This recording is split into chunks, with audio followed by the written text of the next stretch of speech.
Bonjour à tous, donc j'ai voulu personnaliser mon petit couteau suisse pour répondre à un manque d'après moi chez Victorinox.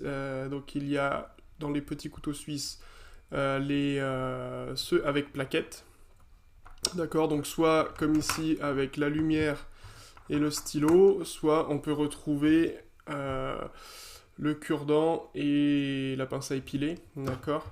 Donc ça, c'est les outils plaquettes pour les modèles qui en sont dotés. Et ensuite, il y a la gamme Alox, donc avec des plaquettes en aluminium qui n'ont pas d'outils intégrés aux plaquettes. Et dans cette gamme Alox, il n'y a pas de Rambler.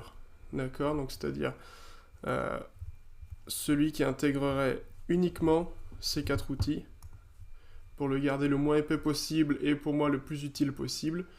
Pour moi, avec le mini champ, il y a beaucoup trop d'outils que j'utiliserai pas, donc ça fait beaucoup d'épaisseur en trop qui me servirait absolument pas. Et avec le classique, il manque pour moi le combo tool, que je trouve vraiment excellent. Donc voilà, j'ai préféré me le fabriquer moi-même. Je me suis rendu compte que les outils plaquettes, je les ai déjà, ceux qui me servent, sur le grand modèle. Donc avec le cure-dent autour duquel j'ai mis le fil et la pince à épiler qui me sert à garder l'aiguille, pour ceux qui ont vu la vidéo sur la personnalisation pour ajouter le kit couture. C'est ça que je vais utiliser. Mais honnêtement, la petite lampe et le stylo, la petite lampe trop anecdotique pour moi. Peut-être que les nouveaux modèles sont mieux, là c'est vraiment un ancien modèle. Le stylo, je préfère vraiment avoir un vrai stylo pour écrire, même avec l'astuce de déplier la lime à ongles pour améliorer l'écriture, je trouve pas ça foufou. Donc voilà, j'ai préféré faire sauter les plaquettes. Ça désépaissit énormément le couteau, on peut voir que surtout la partie avec la lampe, elle est très épaisse, d'accord. Donc là on gagne vraiment au niveau de l'épaisseur, c'est vraiment pas mal. Et on a vraiment, pour moi, les 4 outils essentiels, donc la lime à ongles avec le petit tournevis plat.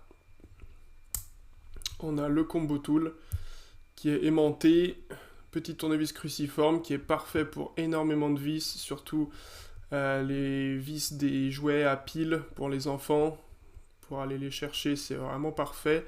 Et vu qu'il est aimanté, on risque pas de perdre la vis, elle va rester collée, c'est vraiment parfait. On a la petite partie des nœuds de fil ici et la partie des capsuleurs. Et ensuite on a une lame, donc petit couteau, petite lame, d'accord, donc je réserve vraiment un usage utilitaire, donc rien d'alimentaire avec ça, ok.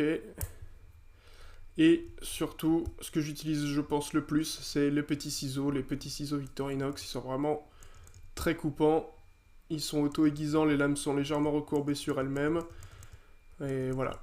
Je pense que quand on a des enfants, on veut couper n'importe quoi, des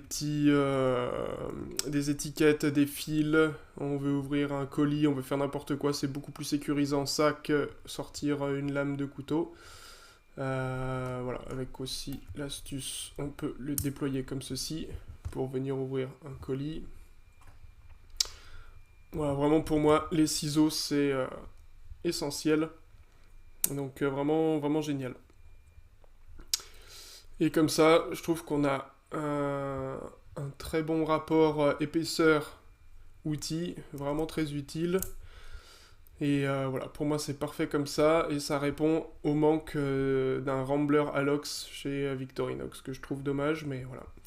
On compense comme on peut, donc celui-là il est vraiment très pratique je trouve, très fin, très petit, très léger. Alors l'autre avantage d'avoir enlevé les plaquettes, c'est que les rivets sont apparents. Moi je les trouve pas très coupants, alors peut-être c'est parce que c'était déjà un vieux modèle. Mais en tout cas je trouve que ça apporte un plus au niveau de la prise en main.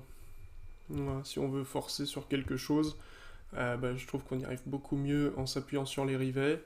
Et je le garde facilement, voilà, tous les jours accroché à mes clés, comme ça je l'ai toujours sur moi. Merci.